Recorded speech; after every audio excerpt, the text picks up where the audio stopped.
안녕하세요. 저는 대한민국을 평범하게 살아가고 있는 30대 후반의 여성입니다. 많은 사람들이 저마다의 희노애락을 가지고 살고 있죠. 반백년도 못 산 저도 얼마 전 뼛속까지 아픈 시간을 보내야 하는 고통을 겪게 되었어요. 지금도 생각하면 그저 눈물이 흐르는데 이제는 이 아픔을 싹 씻어내고 새 인생을 살아가고 싶어 이렇게 글을 적게 되었습니다. 그럼 지금부터 저의 이야기를 잘 들어주시길 바랄게요. 저의 고향은 전라남도 바닷가 쪽의 작은 시골입니다. 그곳에서 태어나고 자랐지만 대학교를 서울로 올라오게 되면서 그쪽과의 인연도 조금은 멀어지게 되었죠. 대학 생활을 시작하면서 연애도 했고 결혼도 했습니다. 그리고 지금은 눈에 넣어도 안 아플 자녀도 2명이나 낳아서 키우고 있어요. 그리고 저뿐만 아니라 제 2명의 남동생도 1명은 서울에서 1명은 강원도에서 각자 잘 살고 있는데요. 제가 겪었던 슬픔과 아픔을 제 2 남동생도 함께 겪으면서 저희는 아직까지도 서로를 위로하고 다독이며 지내고 있습니다. 이쯤 되면 도대체 저희에게 무슨 일이 일어난 걸까 궁금하실 거예요. 아마 눈치채신 분들도 있으시겠지만 저희에게 크나큰 아픔을 준 사람은 다름 아닌 저희 부모님이셨습니다. 정확하게 한 분은 평생 가슴에 묻을 만큼의 미안한 아픔을 선사하셨고 또 한 분은 평생 잊지 못할 분노의 아픔을 겪게 하셨죠. 저희 가족은 정말 몇 년까지만 해도 아무 문제가 없는 줄만 알았어요. 아니 몇 년 전도 아닙니다. 불과 1년 전까지만 해도 정말 어떤 가족들보다도 평범하고 화목한 그런 가족인 줄 알았죠. 하지만 아니었어요. 아빠가 갑작스럽게 돌아가시면서 모든 것이 다 무너지게 되었습니다. 저희 아빠는 저희 3남매가 태어난 바닷가에서 어부로 일을 하고 사셨어요. 평생을 그 바닷가에서 나고 자라면서 조금도 떠나본 적이 없으신 완전 토박이 분이셨죠. 저희 엄마도 마찬가지입니다. 2분 모두 그쪽 지역에서 태어나 자라셨고 커서는 어떤 분의 소개로 만나게 되었다고 하셨어요. 평소 착실하고 건실한 저희 아빠의 모습이 좋았다던 저희 엄마는 본인이 먼저 반해서 만나자고 했고 결혼도 하자고 했다더라고요. 그 당시에 여자가 먼저 프로포즈하는 경우는 없었는데 저희 엄마는 이 사람은 놓치면 안 되겠다는 생각이 들어서 소개받고 그날 바로 사귀자고 이야기를 하고 만난 지 3개월 만에 결혼을 하자고 했다지 뭐예요. 그 이야기를 하면서 한참을 웃었던 기억이 있는데 그때가 참 그립네요. 근데 엄마가 왜 그랬을지 이해가 될 만큼 저희 아빠는 정말 좋은 사람이었어요. 저희한테도 평생 존경하는 아빠이셨을 만큼 정말 따뜻하고 다정하고 세상 누구보다도 올곧은 분이셨죠. 그래서 사실 저희 3남매는 크는 동안에 엄마보다는 아빠를 많이 의지했었어요. 우리 3남매가 고민이 있거나 힘들고 어려운 때는 특히나 더 현명하고 지혜로운 방법으로 이끌어 주셨기 때문에 솔직히 정신적인 지주 이상의 역할을 하던 분이 바로 저희 아빠셨습니다. 이건 저뿐만 아니라 제 남편도 마찬가지예요. 저희 남편은 아빠가 돌아가시고 나서 하루도 빠짐없이 장인어른 보고 싶다며 이야기를 하는 사람일 정도로 아빠를 많이 따랐어요. 여기에서도 그럴 수밖에 없는 이유가 있는데요. 사실 제 남편은 고아입니다. 제가 서울에서 일을 하면서 이 사람을 지인 소개로 만났는데 지인이 처음부터 저한테 이야기를 하더라고요. 사람은 정말 괜찮은데 딱 하나 흠이 있다면 고아라고. 그래도 만나봤죠. 근데 정말 마음씨 좋고 누구보다도 저를 많이 사랑해 주는 거예요. 그래서 결혼을 약속하고 저희 부모님께 말씀을 드렸었어요. 근데 2분이서 딱 의견이 갈리는데 이렇게 말씀을 하셨어요. 어머, 고아라고? 예, 아무리 요즘 시대 외동도 많고 부모 없는 것쯤이야 흠으로 생각 안 한다고 하지만 그래도 그게 사람이란 게 살아보면 다 다른 거다. 우리 옆집에 여자 1명 있는데 그 여자가 어릴 때 고아랑 잘못 결혼해서 아주 집안 말아먹고 난리 피웠잖니. 안 돼. 그리고 고하면 힘들 때 돈 대줄 사람도 없을 거고 혼자서 짐을 다 지어야 하는 건데 안 돼, 안 돼. 그 결혼 다시 생각해. 엄마는 걱정스러운 말투로 막 호들갑을 떨면서 이야기를 하시더라고요. 근데 그 옆에서 저희 아빠가 다시 말씀을 하셨어요. 그건 그 여자가 먼저 도박에 손대고 노름을 그렇게 했잖소. 그러니 그 남편이 화가 나서 집안에서 난리친 거고 당신은 정확하게 알고 말을 해야지. 왜 애가 어렵게 말을 꺼내는데 그렇게 근심을 얹어주나? 그 바깥 사람은 내가 잘 아는데 착실하고 사람 괜찮았어. 묵직하니 책임감도 있고. 자미양아, 우선 고아라는 거 너무 신경 쓰지 말고 데리고 와봐라. 네가 결혼을 결심한 데는 그만큼 그 사람이 좋은 사람이니까 결심하지 않았겠니? 경제적인 건 너희들이 살면서 키워나가도 되는 거야. 네 엄마랑 나도 어렵게 시작했지만 너희 셋을 이렇게 잘 키우지 않았니? 게다가 그쪽에 도와줄 부모 없어도 나랑 네 엄마가 있는데 무슨 걱정이야. 우리가 든든하게 이렇게 잘 자리 잡고 있는데. 그러니 우선 얼굴 좀 보게 한번 내려오라고 해. 이 아빠가 맛있는 거 사주마. 역시나 저희 아빠는 저를 실망시키지 않는 대답을 해주셨고 저는 아빠의 말에 용기를 내서 남편을 인사시킬 수 있었어요. 그리고 그날 아빠의 결혼 허락을 받을 수 있었죠. 엄마도 아빠가 좋다고 하니 딱히 반대는 못하셨어요.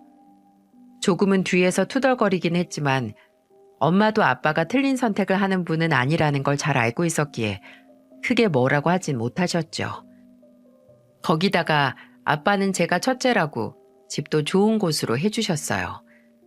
평생 바닷가에서 일하시던 분이 꼬박꼬박 모은 돈으로 서울 변두리지만 그래도 24평짜리 아파트를 마련해 주셨고 저희는 그곳에서 신혼살림을 시작할 수 있었답니다. 그것부터 저희 남편은 아빠에게 참 많이 고마워했어요.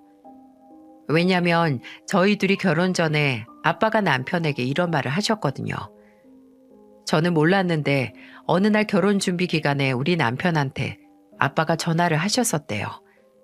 그리고는 하시는 말씀이 자네 집은 내가 해줄 거니까 그런 건 신경 쓰지 말게. 우리 딸한테 들어보니까 결혼하려고 모아놓은 돈이 꽤 있다면서 그거는 잘 넣어두었다가 결혼 생활하면서 우리 딸 행복하게 해주는데 써줘. 결혼 생활이라는 것도 그렇고 사람 인생이라는 것도 언제 어떤 일이 어떻게 될지 모르는 것 아니겠는가. 그러니까 그건 비상금으로 놓고 정말 필요할 때 써. 결혼하면서 돈 필요할 일은 언제든 생기기 마련이니까. 없으면 더 좋은 거고. 다만 자네는 그저 우리 딸이랑 행복하게 잘 사는 것만 신경 쓰면 돼. 그리고 우리 딸만 행복해서도 안 되는 것이고 자네도 행복해야 하는 거니까 서로 잘하면서 살고 또 살다가 힘든 일이 있으면 언제든 나한테 연락하게나. 이제는 내가 자네 부모잖아. 지금까지는 의지할 곳이 없었다지만 이제는 내가 자네 아빠가 되어줄 테니까 언제든 달려와. 내 딸이랑 싸워도 달려오고. 그럼 내가 딱 보고 자네 잘못이면 자네를 혼내줄 것이고 내 딸 잘못이면 내 딸을 혼내줄 테니까. 알았지? 네, 장인어른. 정말 감사합니다. 저는 아빠가 저희 남편한테 이런 말을 했다는 것도 몰랐는데 나중에 남편이 아빠랑 대화를 마치고 울면서 저를 만나 이런 이야기를 하더라고요. 그때 남편도 그랬지만 제가 아빠한테 얼마나 고마워했는지 몰라요. 그 뒤로도 저희 아빠는 남편과 같이 어딜 놀러 가면 주변에 우리 아들이라고 이야기를 하면서 다니셨고 실제로도 저희 부부가 싸우면 저희 남편은 꼭 우리 아빠한테 전화를 해서 하소연을 하곤 했었어요. 그럼 저희 아빠는 저 바꿔달라고 하면서 저를 얼마나 혼내셨는지 몰라요. 물론 저희 남편이 잘못을 했을 땐 또 저희 남편도 많이 혼내셨고요. 근데 남편은 그게 너무 좋았대요. 아무 거리낌 없이 자기를 아들이라고 말씀해 주시는 것도 좋았고 정말 아들답게 칭찬할 땐 칭찬해주고 혼낼 땐 혼내주는 그 사랑이 너무 고맙고 행복했다고 하더라고요. 아빠와의 미담은 이걸로 끝이 아니에요. 한 번은 저희 남편이 다니던 회사에서 잘린 적이 있었어요. 남편은 중소기업에서 개발팀에서 근무를 하고 있었는데 그 개발팀 팀장이 잘못한 걸 저희 남편한테 다 뒤집어 씌워서 억울한 오해를 받고서 잘린 적이 있었죠. 그때도 남편은 속상한 마음에 저한테 이야기를 하고는 저희 아빠한테서 내려가 있던 적이 있었어요. 남편은 저한테도 미안하고 저희 아빠한테도 볼 면목이 없다면서 한참 우울한 상태로 지낸 적이 있었는데요. 그 모습이 너무 안타까워서 아빠한테 말씀을 드렸었죠. 근데 어느 날 갑자기 아빠가 저희 집으로 찾아오셨더라고요. 그러더니 다짜고짜 저희 남편에게 어디 좀 가자고 하시는 거예요. 그때 아빠가 한 행동은 지금까지도 저희 남편을 눈물 짓게 하고 있어요. 아빠는 제 남편을 데리고 가서는 아무것도 안 하고 명품 정장을 하나 해주셨어요. 그러면서 하시는 말씀이 이랬죠. 기죽지 말어. 사람이 살다 보면 별일을 다 겪는 법이야. 내가 미양이한테 다 들었는데 자네 그런 걸로 미양이나 나한테 미안해할 것 없어. 창피할 것도 전혀 없고. 우리 아들 사위가 너무 잘나서 그것들이 질투를 한 모양이야. 그러니까 기죽지 말고 앞으로 이 양복 입고 어디든 또 면접 보러 다녀. 이미 지나간 일은 다 털어버리고 새롭게 시작하면 되는 거 아니겠는가. 아주 그냥 사람이 명품이라 그런지 명품 옷 입혀놓으니까 더 태가 나네 그래. 그냥 어디든 다 데리고 가고 싶어 할까봐 걱정이구만. 장인어른 정말 감사합니다. 정말 저한테 왜 이렇게까지 잘해주시는 거예요? 제가 뭐가 잘한 게 있다고. 제가 부족해서 회사에서도 오해받고 잘린 건데 왜 저한테 이렇게까지 해주시는 거예요? 왜요? 떼끼 이 사람아. 그런 소리 하지 말랬지. 오히려 너무 잘나서 질투해서 그런 거라니까. 그리고 내가 얘기했지. 자넨 내 아들이라고. 나는 자네가 우리 집안 들어왔을 때부터 단 한 번도 사위라고 생각하면서 지내본 적이 없어. 자네는 누가 뭐래도 내 아들이니까 그런 소리 하지 말게. 그리고 어디 가서 당당하게 말하고 다녀. 우리 부모님 지금 시골에서 건강하게 살아계셔서 나만 보면서 살고 계시니까 나 무시하지 말라고. 알았지? 네, 장인어른 알겠습니다. 그렇게 얘기하고 다닐게요. 제 부모님이 되어주셔서 제 아버지가 되어주셔서 정말 감사합니다. 그래 우리 아들 나에게 와줘서 고맙다 고마워. 먼 길 돌아서 왔지만 이제라도 내 아들로 와줘서 정말 고마워. 아빠는 그렇게 우리 남편을 위로했고 저희 셋은 서로를 껴안고 얼마나 울었는지 몰라요. 그리고 아빠는 그날 저희가 사드리겠다고 하는 밥도 다 아빠가 사주시고는 시골로 내려가셨어요.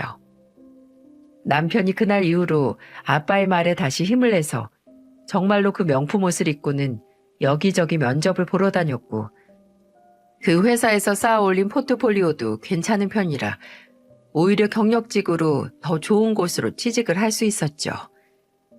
그만큼 저희 아빠는 저희에게 정신적인 지주 역할을 잘해주셨고 남편은 그날 이후로 더 정말 장인과 사위의 사이가 아닌 아빠와 아들처럼 가깝게 지냈습니다.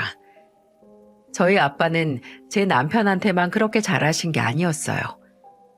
저희 삼남매를 키우면서도 정말 헌신적인 모습과 누가 봤을 때 이런 아빠가 또 있을까 싶을 만큼 잘해주셨는데요. 특히나 우리 아빠의 사랑을 많이 받은 게 바로 저희 둘째예요. 제 동생은 아빠라면 껌뻑 죽는 아이인데요. 어릴 때부터 아빠랑 바닷가에서 놀고 수영을 배우고 낚시를 함께 하면서 제일 행복해했던 게 바로 둘째였어요. 우리 둘째는 지금 직업 군인으로 있지만 군인이 되기 전에는 아빠 따라 나가서 종종 배도 타고 여러 가지 일도 도와드리곤 했었어요. 그만큼 우리 삼남매 중에 효자이기도 했죠. 그래서 엄마랑 아빠는 내심 둘째가 아빠를 따라서 어부를 하기를 원하셨던 것 같아요. 힘든 일이긴 해도 아빠 뒤를 이었으면 하는 마음이 있으셨던 모양이더라고요. 게다가 엄마가 둘째를 너무 끔찍하게 생각했었기 때문에 엄마는 둘째를 옆에 끼고 살고 싶어 하셨어요. 근데 그런 동생이 군대를 갔는데 생각보다 그 일이 잘 맞아서 아예 직업 군인으로 일을 하겠다고 했을 때 엄마는 예상대로 반대를 정말 많이 하셨죠. 뭐? 절대 안 돼. 직업 군인이라니. 너 아빠 따라 나가서 배 타는 거 좋아했잖아. 엄마 옆에서 그냥 배 타고 아빠 따라다녀. 왜 갑자기 군인이야, 군인은? 그게 얼마나 힘든 일인데. 엄마, 배 타는 일도 똑같이 힘들어요. 그리고 나라 지키는 일인데 힘들면 좀 어때서요? 나 이 일이 정말 나랑 잘 맞고 군인 하고 싶어요. 그러니까 허락해 주세요. 안 된다고 글쎄. 절대 안 돼. 여보, 얘 좀 말려봐. 왜 아무 말도 없어? 둘째야, 너 꼭 군인이 하고 싶으냐? 네, 아빠, 하고 싶어요. 아빠 따라 배 타는 일도 재밌고 좋았는데 이 일은 제가 보람을 느끼면서 하게 돼요. 군인 하고 싶어요. 그러니까 허락해 주세요. 그래, 네가 그렇게 하고 싶다면 해야지. 나는 오히려 다행이라고 생각한다. 그냥 아무 생각 없이 아빠 따라 일한다고 했으면 그건 또 그것대로 걱정이었을 거야. 근데 그 일에 보람을 느낀다고 하니 내가 안심이 된다. 군인 해라 아들아. 나라 지키고 가치 있는 일을 한다고 하는데 내가 무슨 수로 반대를 하겠니? 당신도 그만하고 둘째한테 뭐라고 하지 마. 난 오히려 우리 아들이 자랑스럽기만 하구만. 다 해라 다 해 아들.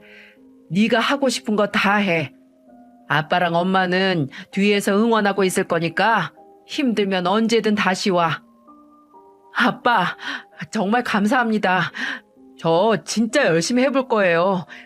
진짜 누구보다도 잘할 자신 있어요. 얼굴 지금처럼 자주 보진 못하겠지만 그래도 틈나는 대로 올게요. 그래, 그거면 돼. 엄마는 옆에서 안 된다고 난리가 났지만 아빠가 엄마를 모두 커버를 해주면서 제 동생은 하고 싶은 일을 할 수 있었어요. 이렇게 저희 아빠는 저희에게서 정말 많은 것들을 해주시는 분이었죠. 반면에 저희 엄마는 저희에게 좋은 엄마이긴 했지만 한 번씩 푼수 같은 면을 좀 많이 보이셨어요. 저희 엄마는 사실 살림을 진짜 끔찍하게 못하시는 분이었어요.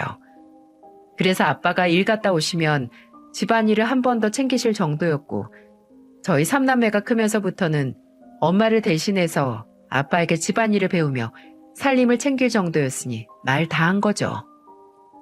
그 덕에 저는 초등학교 8살 때부터 집안일과 요리를 시작했고 제 동생들도 제 나이대 돼서는 저를 도와 살림을 정말 잘했습니다. 그 사이에 엄마는 저희에게 한 번씩 일을 맡겨놓고 밖으로 마실 다니고 미용실 다녀오고 하면서 놀러 다니는 적이 한두 번이 아니었어요.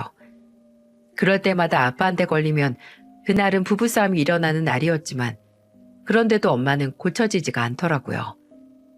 한 번은 정말 큰일이 날 뻔한 적도 있었어요. 그날도 엄마가 미용실에서 파마를 하고 와야 한다며 저희 삼남매를 집에다 놓고 외출을 하신 적이 있었는데요. 그날은 아빠가 조금 늦게 들어오시는 날이라 저희끼리 저녁을 해먹어야 했습니다. 엄마는 저녁에 차려 먹으라며 콩나물국을 끓여놓고 가셨었는데 그걸 데워서 식탁으로 옮기다가 제가 실수로 셋째 발에 확 쏟아버리고 말았어요. 셋째는 뜨거워서 엉엉 울기 시작했고 덩달아 놀란 둘째도 막 울면서 온 집안에 난리가 났죠. 그때는 제가 초등학교 10살 때였는데 정말 미치겠더라고요. 아직도 그 어릴 때의 기억이 생생하게 날 정도니 얼마나 놀란 사건이었겠어요. 저는 어떻게 해야 할지 몰라서 한참을 울다가 옆집 아줌마에게 달려가서 도와달라고 했고 그 아주머니 도움으로 막내를 병원으로 데리고 가서 발을 치료할 수 있었어요. 다행히도 뜨겁게 데이진 않아서 크게 다치진 않았지만 그날 정말 엄마 아빠가 제가 안 이래로 제일 많이 크게 싸운 날이었습니다. 근데 그날 엄마는 아빠 싸우고 와서는 저한테 화풀이를 하더라고요. 이야, 너는 그러니까 국을 데웠으면 조심히 들고 가야지. 그걸 왜 네 동생 발에 얹고 그래? 하여튼 간에 조심해야 할 거 아니야. 내가 니네 삼남매 키우느라 평생 발이 묶여 있어야겠어? 아우 정말. 저는 어린 마음에 엄마가 저한테 화를 낼 때 정말 아무 말도 못하고 제 잘못이라고만 생각해서 눈물만 뚝뚝 흘렸어요. 근데 지금 생각해보면 엄마의 그 한마디가 저한테는 아직까지도 상처로 남아있는 듯 하더라고요. 왜냐면 나는 아이를 낳아서 키우면 우리 애 혼자서 집에 있게 하는 일은 절대로 하지 말아야지 라고 생각하며 컸었거든요. 그때는 그게 상처인지 몰랐는데 지금 생각해보면 그때 일이 트라우마로 남아서 저는 아직까지도 막내한테는 미안한 마음이 남아있어요. 그만큼 엄마는 한 번씩 이런 안 좋은 모습들을 보여주셨고 그래서 저희가 크면서 아빠만큼 엄마한테 신뢰를 얻지 못했던 것 같아요. 그러다가 저희 엄마에게 결정적으로 실망하게 되는 사건이 일어났고 그 일은 저희 삼남매에게 정말 크나큰 아픔을 주게 된 사건이었어요. 저희 삼남매 모두 다 뿔뿔이 흩어지면서 이전만큼 부모님을 자주 만나지 못할 때였어요. 저도 아이들을 낳고 키우느라 바빴고 두 동생들도 일을 하느라 바쁘게 살고 있었죠. 근데 어느 날 갑자기 엄마한테서 울면서 전화가 왔더라고요. 그때 전해 들은 말은 너무나도 청천벽력 같은 소리였습니다. 얘 큰일 났다. 네 아빠 어제 새벽에 배 타러 나갔는데 그 배가 전복돼 버렸는데 같이 탄 두 사람은 다행히 발견이 됐는데 네 아빠가 발견이 안 됐대. 어떡하니? 어떡해? 저는 이 소식을 듣자마자 남편과 함께 동생들에게 연락을 하고는 곧장 시골로 내려갔어요. 그때까지는 아빠는 찾을 수 없었고 결국 하루가 더 지난 다음에 늦은 새벽이 되어서 구조대에 의해 발견할 수 있었고 이미 온몸이 차갑게 식은 채로 있으셨어요. 온 가족이 엉엉 울면서 난리가 났고 저희 둘째 동생은 아빠를 찾은 다음에서야 늦게 내려와 가슴을 치며 울고 있었어요. 하지만 정신을 차리고 아빠의 장례를 치러야 했기에 저와 남편은 바쁘게 장례를 준비하고 있었죠. 그렇게 아빠의 장례가 시작되고 저희 삼남매는 정말 하루 종일 울다가 조문객을 받고 장례 절차를 밟아나가며 힘든 시간을 보냈습니다. 근데 그 와중에 저희 엄마는 뭔가 이상했어요. 희한하게도 저는 엄마가 제일 많이 힘들어할 거라고 생각했었는데 엄마는 슬퍼하시긴 하셨어도 눈물을 한 방울도 흘리지 않으시더라고요. 게다가 평소에 아빠랑 친하게 지내시던 30년 지기 친구가 있었는데 그분이 오셨을 때는 한쪽에 가셔서 희희낙낙 어찌나 웃으며 떠드시던지 상주로서 남들 보기에 좀 민망할 정도였어요. 저희 남동생들도 엄마가 왜 저러냐며 조금씩 의문을 갖긴 했었는데 그 당시에는 거기에 신경 쓸 겨를이 없었기 때문에 그냥 넘어갔습니다. 그렇게 눈물이 마르지 않던 아빠의 장례가 끝나고 온 가족들이 집으로 모였어요. 다들 피곤하고 힘든 와중이었는데도 아빠의 흔적이 남아있는 집으로 가니 또 그렇게 보고 싶고 그리워서 눈물이 나더라고요. 저희 남편도 어찌나 꺽꺽 울었는지 목소리가 다 잠길 정도였죠. 그때는 아빠의 유품을 정리하는 것도 너무 힘이 들어서 엄마한테 이야기를 하고는 아빠 짐을 그대로 두었었어요. 그리고 나중에 저희가 마음 정리가 되면 그때 정리를 하기로 해놓고 사식구제를 지내기 전까지는 아빠의 짐을 건들지도 않았습니다. 그 뒤로 아빠의 사식구제가 다가오고 있었고 저희 삼남매는 다시 집으로 모여서 아빠의 짐을 정리하기로 했어요. 근데 그때 엄마에게서 다시 한번 충격적인 소리를 듣게 되었습니다. 얘들아, 잠깐 앉아봐라. 할 말이 있다. 있잖아, 나 재혼하려고. 상대는 너네도 잘 아는 사람이야. 아빠 친구 상식이 아저씨 알지? 그 아저씨랑 결혼하기로 했다. 실은 네 아빠 그렇게 되기 전에 우리 이미 이혼하려고 계속 얘기 중이었어. 니네한테는 정말 말하고 싶지 않았는데 사실은 니네 아빠가 죽기 전에 2년 전부터 바람을 계속 폈어. 너희는 모르겠지만 내가 그거 알고 나서 정말 삶이 너무 힘들어서 니네 아빠한테 이혼해달라고 했는데 끝까지 안 해주더라고. 그러다 결국은 내가 못 참고 이혼해달라고 이야기를 쭉 하면서 이젠 정말 소송까지 가보려고 했었는데 그 사람이 그렇게 돼버린 거야. 너희한테는 조금 갑작스럽겠지만 상식이 아저씨 너네도 오래 알고 지냈고 나한테도 니네 아빠만큼 친한 친구였잖아. 그런 사람이 내가 남편 잃고 나니까 의지가 되어주더라. 그래서 재혼하기로 했으니까 너네도 좀 이해해줬으면 좋겠어. 엄마의 말에 저희는 너무나 깜짝 놀랐고 그때 당시에는 어떠한 말도 해줄 수가 없었어요. 아빠가 돌아가신 지 얼마 안 된 데다가 아빠가 바람을 폈었다는 게 정말 믿기지가 않더군요. 그때 아빠를 제일 많이 따랐던 둘째가 이야기를 하더라고요. 엄마, 말도 안 돼요. 아빠가 바람이라니. 아빠가 어디 그럴 사람이에요? 아닌 거 엄마가 제일 잘할 거잖아요. 뭔가 오해가 있었겠지. 제대로 알아본 거 맞아요? 아빠 바람 피실 분 아니에요. 내가 다 봤다니까? 그럼 내가 왜 이혼까지 생각했겠니? 엄마가 오해한 걸 거라고요. 저는 인정 못해요. 아빠가 바람 피웠다는 것도 안 믿기고 엄마 재혼도 인정 못해요.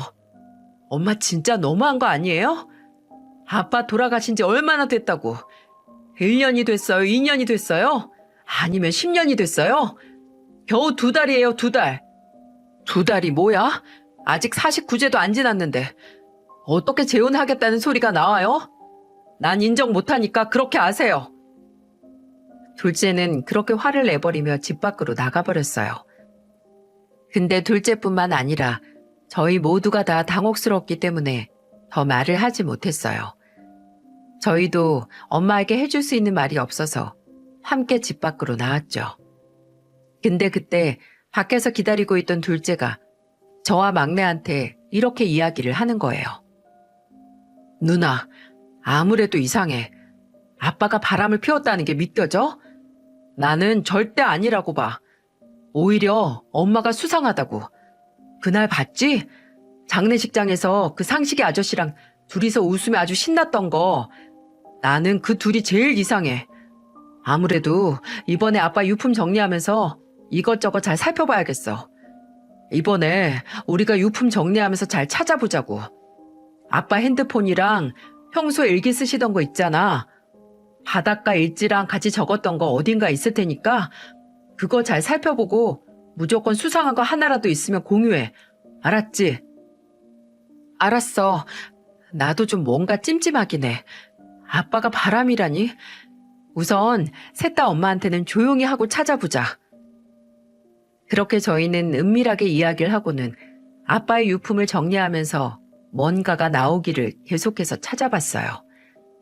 왜냐하면 옛날부터 아빠가 바닷가에서 뱃일을 하고 오시면 꼭 그때 날씨나 상황들을 적으면서 일기도 같이 적으시곤 했었거든요. 그때 무언가를 적어놓지 않으셨을까 싶어서 저희는 하나하나 다 찾아보았습니다. 그리고 저는 아빠의 핸드폰을 살펴봤어요. 아빠는 핸드폰 패턴을 그릴 줄 모르셨는데 제가 만들어드린 패턴을 그대로 쓰고 계셨기에 어렵지 않게 풀 수 있었어요.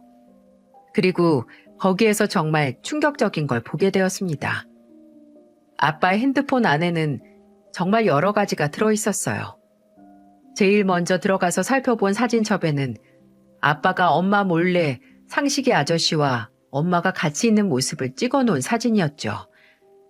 사진 속 그들은 다정하게 손을 잡고 있었고 껴안는 모습도 있었습니다. 그 모습을 찍으며 눈물을 흘리셨을 아빠를 생각하니 정말 마음이 미어지더라고요. 근데 그것뿐만이 아니었어요. 저는 혹시 몰라서 아빠의 녹음 파일도 봤는데 거기에는 상식이 아저씨랑 통화한 내용들, 엄마와 대화한 내용들이 전부 다 녹음이 되어 있었어요. 저희 아빠는 평소에 세심하고 꼼꼼한 부분이 있었기 때문에 사진을 찍었으면 분명 또 다른 단서를 만들어 놨을 거란 생각이 들었고 그래서 살펴본 녹음 파일에는 역시나 결정적인 것들이 잔뜩 들어가 있었어요. 그걸 하나하나 들으면서 저는 엄마에 대한 분노와 아빠에 대한 슬픔이 동시에 밀려왔습니다. 상식이 아저씨와의 통화 내용은 대부분 이런 내용이었어요. 야, 그냥 네 마누라랑 헤어지라니까? 아니, 네 마누라가 네가 그렇게 끔찍하게 싫다는데 도대체 왜 그렇게 껴안고 살려고 하냐? 그 사람이 내가 좋대, 내가. 이제는 너랑 살 부딪히는 것도 싫다는데 도대체 왜 이혼을 안 해주는 거야? 이 나쁜 놈아, 천하의 몹쓸 놈. 친구 마누라 뺏어간 주제에 그런 소리가 나오냐? 나는 절대 이혼 못해. 우리 애들한테 어떻게 그런 상처를 줄 수 있겠냐? 너는 쉽게 그렇게 이혼했었을지 몰라도 나는 못한다. 나는 못해. 아유, 진짜 이 고지식한 놈. 야, 그냥 좋은 말로 할 때 네 마누라랑 끝내. 비참하게 인생 마무리하고 싶지 않으면. 어릴 때 우리에게 용돈도 주고 자주 집을 왕래했던 상식이 아저씨는 제가 알던 좋은 아저씨가 아니었습니다. 인간의 탈을 쓴 짐승이자 악마였어요. 하지만 그보다도 더 큰 악마는 바로 우리 엄마였죠. 야, 이 인간아, 이혼해달라고. 나 진짜 당신 싫다니까? 아주 그냥 얼굴만 봐도 멀미가 나게 싫다고. 평생 배만 타는 인간 짠내나서 싫고 이 지긋지긋한 집구석에서 사는 것도 이젠 지겨워. 그러니까 제발 이혼 좀 해. 애들이야 너만 보고 사는 애들인데 내가 없다고 뭐 어떻게 되겠어? 그러니까 제발 좀 나가 떨어져라, 이 거머리 같은 인간아. 네가 어떻게 나한테 그럴 수가 있냐? 어? 나 좋다고 쫓아다닐 땐 언제고 이렇게 사람을 배신을 해? 이혼은 절대 안 돼. 당장 상식이 그놈이랑 헤어져. 그놈이 어떤 앤데? 그놈 처음에 결혼해서 이혼할 때도 그놈이 바람 펴서 이혼했던 거 아니야? 그거 잘 알고 있는 여자가 지금 걔가 좋다고 남편을 버리려고 들어?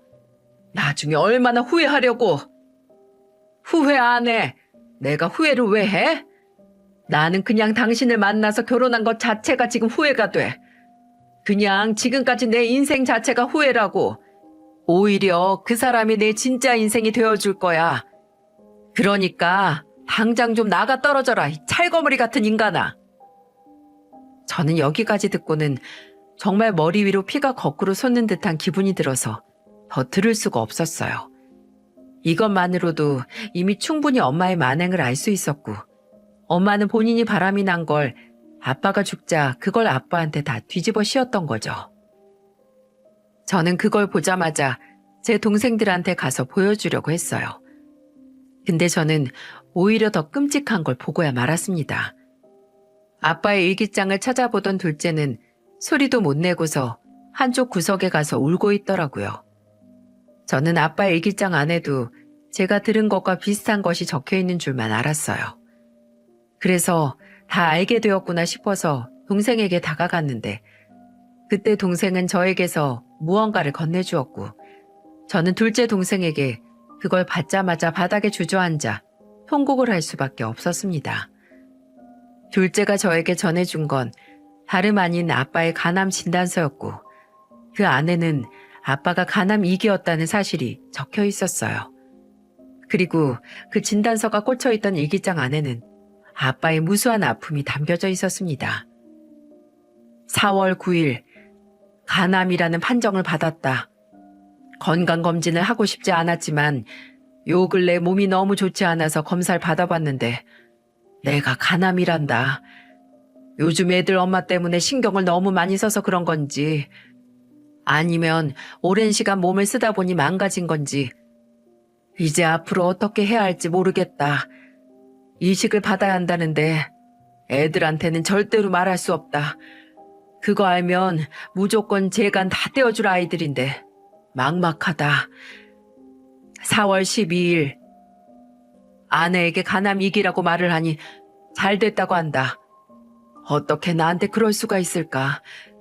그러니 제발 이혼해달란다. 노년에 병간호하면서 살고 싶지 않다면서 제발 이혼해달라고 하는데 정말 이제는 놓아주어야 하는 걸까? 고민이 많다. 우리 애들한테는 절대로 말하지 말라고 했다. 또 그 푼수대기가 금방이라도 달려가서 말할까봐 걱정이지만 아마 말을 못할 거다. 본인이 나한테서 도망가야 하는데 아이들이 알면 못 갈 거 뻔하기 때문에 4월 20일 이혼을 하기로 결심했다. 몸은 점점 힘들어질 거라는데 간 기증자가 나오기 전까지는 내가 살 수 있을지도 모르겠고 그냥 애들한테는 말 안 하고 조용히 수술하고 싶다.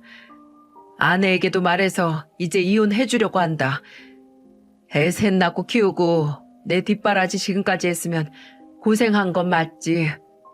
근데 아무리 생각해도 상식이 그놈은 그 여자를 행복하게 해줄 놈이 아닌데 오히려 또 뒤통수 맞진 않을지 걱정이다. 아빠의 일기들을 보면서 저와 막내 역시 가슴을 치며 울 수밖에 없었어요. 그리고 엄마라는 인간에게 분노를 느끼게 되었고 그건 저뿐만이 아니라 이 두 동생들에게도 마찬가지였어요. 엄마는 그날 저희한테 선전포고를 하고는 저희가 인정을 해주지 않으니 삐져서 밖으로 나가버린 상황이었고 그 사이에 저희가 다시 들어가서 아빠의 유품을 정리하다가 이 모든 것을 알게 된 거였기 때문에 저희는 집안에서 엄마와 아빠와 있었던 일들의 모든 증거들을 다 가지고서 엄마가 들어올 때까지 기다리고 있었어요. 그리고 가만히 앉아서 기다리고 있지 않았습니다. 그럼 무얼 하면서 기다렸냐고요? 저희 남동생은 다짜고짜 엄마의 짐을 싹 다 가지고 나왔어요. 옷이며 신발, 가방, 화장품 전부 다 들고 나와서는 마당 한가운데다가 다 쌓아놓고는 갑자기 불태우기 시작했죠. 저희는 너무 놀라서 말리고 있는데 그 사이에 엄마는 집으로 들어왔고 마당 앞에서 불타고 있는 본인의 물건들을 보더니 난리가 났습니다. 야, 너네 뭐 하는 짓이야? 이게 다 뭐야? 아니 내 걸 왜 태우고 그래? 이야 이 나쁜 년아. 네가 어떻게 우리 아빠한테 그럴 수가 있어? 나쁜 년. 네가 그러고도 엄마야? 네가 엄마냐고. 아빠가 당신한테 어떻게 했는데. 당신은 진짜 자격이 없어. 알아? 당신 앞으로 이 집 밖으로 절대로 못 나가. 알았어? 둘째는 이렇게 이야기를 하더니 이번에는 집 안으로 들어가서 안방에 있는 이불까지 싹 가지고 나와서 태웠고 그 다음에는 안방, 주방, 거실에 있는 물건들을 싹 다 때려 부수기 시작했어요. 당신은 볼 자격도 없고 입을 자격도 없고 잠잘 자격도 없어. 어떻게 그래? 아빠 간암인 거 알았잖아. 그걸 알고 있던 사람이 우리한테 한마디 말도 안 하고 당신이 바람 피워대고 아빠 가슴에 대못을 박았으면서 감히 아빠한테 그걸 다 뒤집어 씌워? 이 악마 같은 년 절대 용서 못해. 둘째가 이렇게 이야기하니 이제는 모든 게 들통났다는 걸 알고는 엄마도 난리가 났습니다. 그때부터는 엄마가 싹싹 빌기 시작했어요. 미안해. 정말 미안해. 내가 다 잘못했어. 나도 힘들어서 그랬어. 힘들어서. 네 아빠랑 사는 게 오죽 힘들었으면 그랬겠어. 부부라는 게 그렇잖아. 어떻게 평생 좋을 수가 있니? 그리고 간암 이야기 안 꺼낸 건 니네 아빠가 말하지 말랬어. 말해버리면 내가 바람 피운 것까지 너네한테 다 일러 바친다고. 그래서 말을 할 수가 없었어. 정말 미안해. 미안해 얘들아. 다 필요 없어. 이 인간 같지도 않은 당신하고는 이제 부모라고 생각하고 싶지도 않아. 당신 평생 후회할 거야. 우리 아빠 저렇게 만든 거, 우리한테 상처 준 거 평생 후회하게 될 거라고. 절대로 용서 못해, 절대로. 둘째는 그렇게 이야기를 하며 밖으로 나가버렸고 엄마는 저와 막내를 다시 한번 붙잡고 늘어졌어요. 하지만 저도 엄마한테 받은 상처가 컸기에 저는 엄마를 뿌리치고 남편과 함께 집 밖으로 나오려고 했습니다. 근데 그때 생각지도 못한 일을 막내가 벌였어요. 짝! 아! 이게 뭐 하는 짓이야? 놀랍게도 지금까지 아무 말 안 하고 눈물만 뚝뚝 흘리고 있던 우리 막내가 속으로 얼마나 참고 있었던 건지 손바닥에 손톱 자국이 깊게 파이다 못해 피가 난 줄도 모르고 주먹을 쥐고 있다가 엄마가 너무 뻔뻔하게 나오니까 자기도 모르게 엄마의 뺨을 때려버린 거였어요. 엄마는 거기에 놀라서 그냥 쓰러져 버렸고 저도 남편도 너무 놀랐어요. 하지만 막내 분노가 너무 커서 어떻게 할 수가 없었죠. 다신 우리 찾아오지 마. 다시는. 막내는 그렇게 이야기를 하고는 나가버렸고 저도 남편도 뒤따라 나갔습니다. 그 뒤로는 저는 그 상식이 아저씨와 함께 동창들, 그 동네 사람들과 함께 있는 단톡방이 있다는 걸 알고는 제가 들은 녹음 파일과 핸드폰 안에 있던 사진들을 다 그쪽 단톡방에 보내버렸어요. 그 뒤로 단톡방이 난리가 나면서 동네에서 사업을 하던 상식이 아저씨는 사업이 완전히 망해 그 동네에서는 일을 할 수가 없어 도망을 갔는데 그때 엄마도 함께 따라갔더라고요. 기가 찼습니다. 하지만 어떻게 되었게요? 엄마는 그 아저씨랑 도망간 지 1년도 안 돼서 완전히 거지 신세가 되어서 다시 돌아왔어요. 저한테 전화를 해서는 이렇게 이야기를 하더라고요. 얘, 그 인간 미쳤다. 그 인간 정말 인간 말종이야. 나랑 도망가자마자 바람 피우고 날 때리는데 정말 하루도 못 살겠더라. 미안해. 정말 미안해 얘들아. 내가 미쳤었어. 나 좀 용서해줘라, 딸. 엄마 좀 용서해줘. 진짜 뻔뻔하네. 당신이 다 벌린 일이야. 다 자업자득이라고. 우리 아빠 배신한 대가 그렇게 치르는 거라고 생각하고 어디 한번 잘 살아봐. 저는 그렇게 이야기를 하고는 전화를 끊어버렸습니다. 사람이 뻔뻔해도 분수가 있지 어떻게 그렇게 이야기를 하는지 정말 이해가 안 되더라고요. 그 이후로 저희 삼남매는 어떤 일이 있어도 엄마의 전화를 받지 않고 있어요. 엄마랑 아빠가 살던 집도 다 처분을 했기 때문에 엄마가 어디에서 지내는지도 잘 모르겠습니다. 다만 제발 아빠를 버린 대가에 대해서 반성을 하고 살았으면 좋겠어요. 엄마가 우리를 배신하고 아빠를 그렇게 배신했다는 것이 아직까지도 믿겨지지가 않아서 저희 셋은 그 상처를 어떻게 싸매야 할지 아직도 어렵네요. 여러분, 우리가 너무 심한 걸까요? 엄마도 엄마의 인생이 있는데 저희가 너무한 걸까요? 근데 저희 주변에 어디를 봐도 저희 엄마 같은 인간 말종이 없더라고요. 그래서 저는 당분간은 엄마를 받아주지 않을 생각입니다. 아마 받아주더라도 그건 몇 년이나 더 오래 걸릴지 모르겠어요. 그건 저희 동생들도 마찬가지고요. 여러분, 남의 눈에 눈물 나게 하면 내 눈에는 피눈물 난다는 말이 있잖아요. 그 말이 딱 저희 엄마에게 어울리는 말인 것 같아요. 엄마는 지금 얼마나 후회를 하면서 살고 있을까요? 아빠가 왜 그렇게 엄마를 그 아저씨한테 안 보내려고 했었는지 엄마가 그 이유를 알았더라면 그렇게까지 아빠에게 못되게 하지는 못했을 텐데. 그 일기장을 보면서 아빠는 분명 엄마한테 다 이야기를 했었는데 엄마는 그때는 뭐에 씌었었는지 그게 안 들리고 안 보였던 것 같아요. 그러니까 그렇게 미련한 선택을 한 거였겠죠. 여러분, 저는 이제 앞으로 우리 아빠에 대한 그리움과 엄마에 대한 분노와 미움을 어떻게 해결해야 할지 조금은 막막한데요. 그래도 제 주변에는 아빠의 사랑을 함께 받은 두 동생과 남편이 있어서 그나마 다행인 것 같아요. 저희는 이 사건 이후로 더 끈끈하게 하나가 되어서 서로를 의지하며 지내고 있는 중이에요.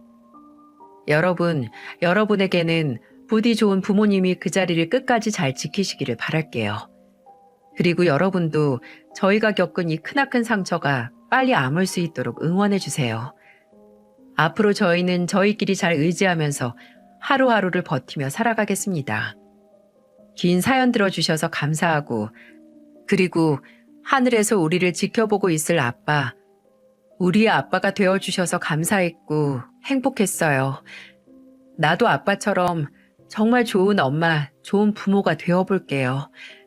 사랑했고 또 사랑합니다. 그리고 존경합니다, 아빠.